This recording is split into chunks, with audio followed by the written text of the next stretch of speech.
কিছুই পাওয়া যায় না। তবুও মেয়েটাকে বিরক্ত করার জন্য, তার নামে লাঞ্ছনা করার জন্য এই কাজটি করে চলেছে। আরো আছে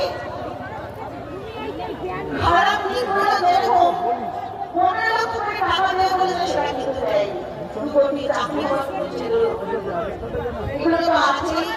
গ্যাসের দাম 440,000 টাকা বাড়বে, সম্প্রতি 100 টাকা কমিয়েছে। আপনারা ভাবছেন যে খুব হয়েছে, তা কিন্তু নয়। দেখবেন চৌঠা জুন রাত্রিবেলায় আবার ওই 100 টাকা যথাস্থানে চলে গেছে, যেমন দাম তেমনি ছিল, শুধু আপনাদের একটু ভর্তি দেওয়ার জন্য 100 টাকা কমানো হয়েছে। ভালো দিকে আমাদের